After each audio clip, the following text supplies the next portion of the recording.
Hey guys, Johnny here with OhioCannabis.com. I'm at the AutoPot booth here at the 2018 CannaCon. I'm here with Manny. Yeah, sorry about that. I'm meeting a lot of people today. You're good. So tell us a little bit about this. It was pretty interesting.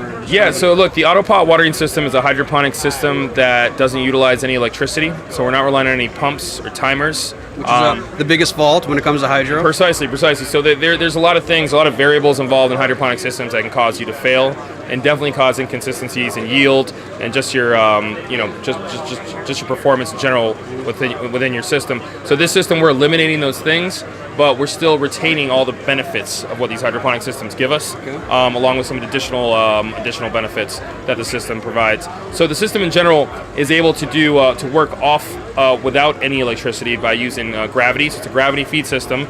Our tanks will be elevated about a foot above the trays that the pots sit in, and within the pot is a valve. So we call this valve an aqua valve. So this is the centerpiece of everything that we do with AutoPot. This allows the plants to dictate their own watering, depending on their need. Now, every single pot will have its own. They're connected. We can bring them here. Every single one of these pots will have its own valve inside of it. So every pot will have one addressing. Every plant will have one addressing a specific need. And basically, what the valve does is it lets the tray fill to about a 3/4 inch level.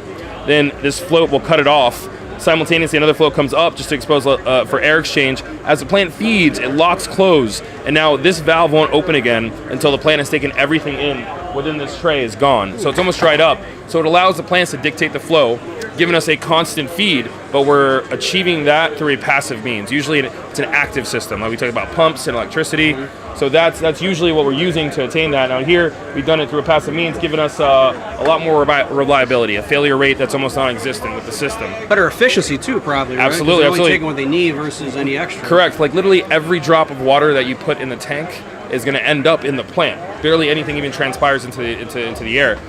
So it's super efficient. We're saving generally around 50% less water than you normally use. Oh, that's a lot. Especially in states that have water issues. This system actually ends up being one of the only options for a lot of people because of water restrictions, especially for larger growers. And as Ohio comes online with a lot more of the commercial stuff, medical facilities, a lot of these issues and restrictions will be implemented by the state, like what are they doing with their wastewater in these systems? The drainage that has fertilizers in it, hormones, stuff like that needs to be regulated. This system has no drainage. There's a zero waste system that uses 50% less water, again, than you normally use. So there's a huge list of benefits, but at the end of the day, one of the biggest reasons that it's utilized so widely commercially is the ease of use, the low labor involved in running it.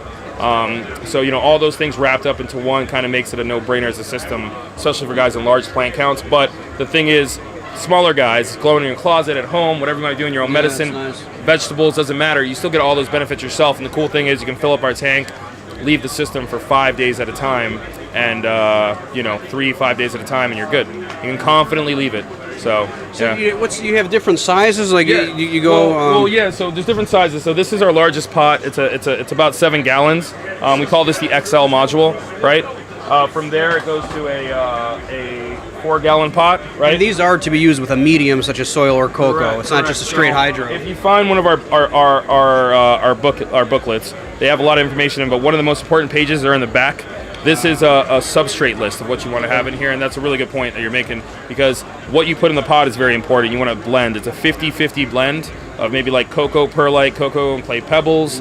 You could do soil if you like. You need a 50% cut of perlite in it.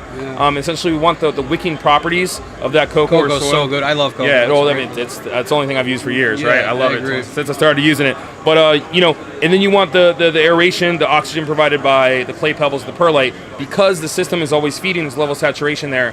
That's always present. So we want that oxygen that's provided by that part of the media. As long as you do that, your plants thrive out of the system because there's always food available. Just like your deep water culture, or your undercurrent, or all these other systems that have that. So we're providing that same feed here, but again, through a much easier, more efficient means. Cool. Where can people find you? Well, look, major retailers, all your hydroponic and organic stores locally will have it. You can find it online in Ohio. I know that the indoor gardens chains in like Akron and Columbus and Cleveland, those guys have it available, but you can inquire within any hydroponic store, and you can be able to buy it.